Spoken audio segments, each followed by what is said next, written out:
जैसा कर्म किया ईश्वर ने तुम्हारे साथ वैसा फल दे दिया। अब तुम्हारे लिए इस महल में जगह नहीं है। जितना जल्द हो सके यहाँ से तुम चली जाओ महल में जाकर के ये जो तुम्हारे शरीर में 9 लखा वस्त्र पहना हुआ है इसे उतार करके रख देना और भांगे फूटे पान करके यहाँ से चले जाना। अगर कहीं तुम महल में मेरे नजर में आ गए तो समझ लो हरमजादी उसी जगह जमीन के नीचे जिंदा दफना दूंगा। चल यहाँ से निकल।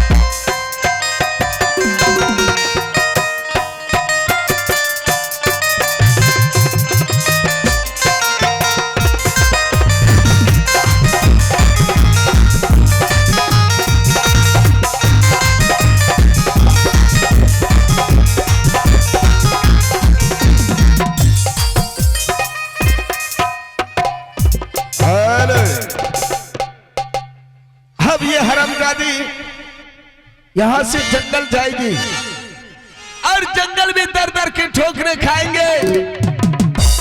कोई जानवर इस हरामजादी को नोच नोच कर खा जाएंगे।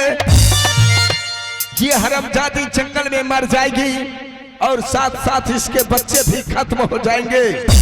और वे हरामजादा कब को जंगल गया है वे तो जंगल में कब मर गया होगा।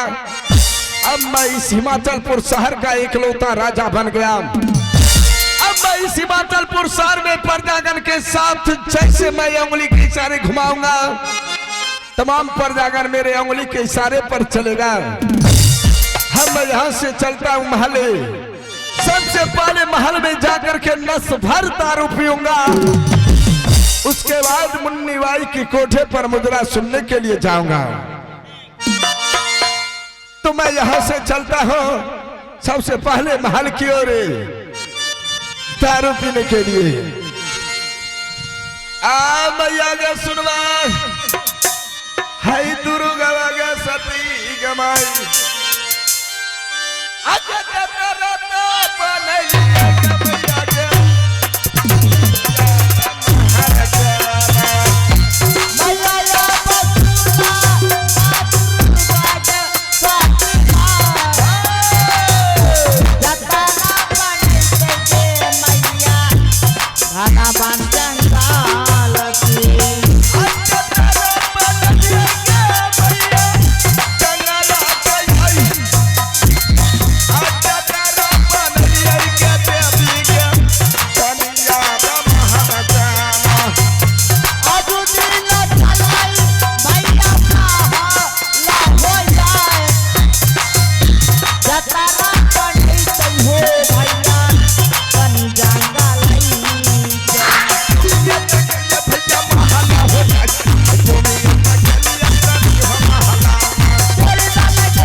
ये क्या? जब मैं पहली बार दरबार आई थी तो दरबार का रौनक कुछ और था।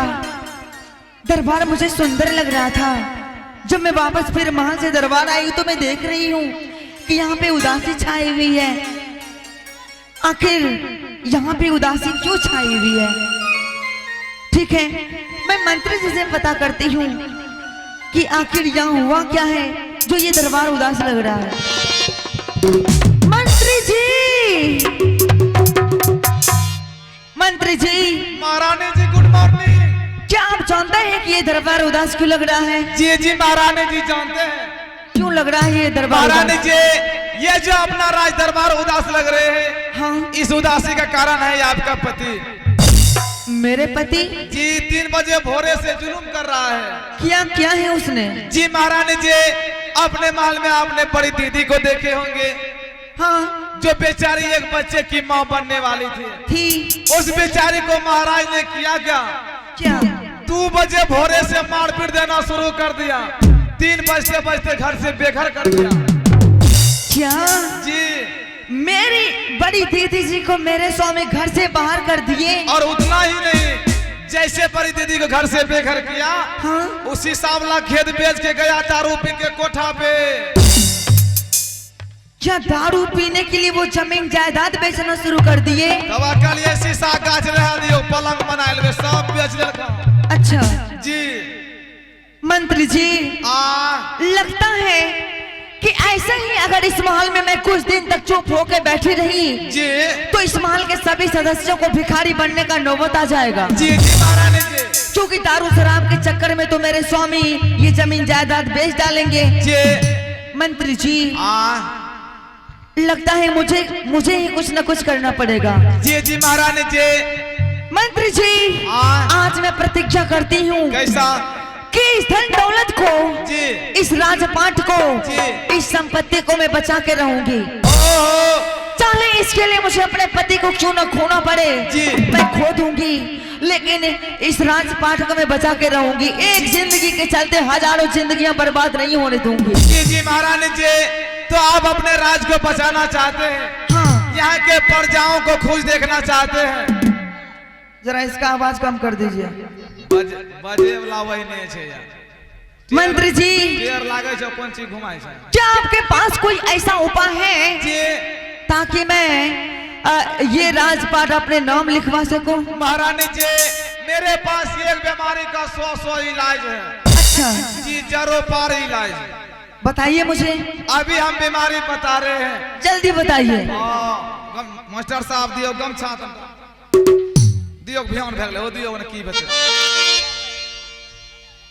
है गमछा खोल गेले। महारानी जी, हाँ देखिए जरा गौर से, बीमारी करना है कैसे कैसे? इसको ढकना है ऐसे, ऐसे, उसके बाद ऐसे, अच्छा उसके बाद ऐसे, अच्छा, उसके बाद चिल्लाते हुए बिछावा डल जाना है कैसे? कैसे?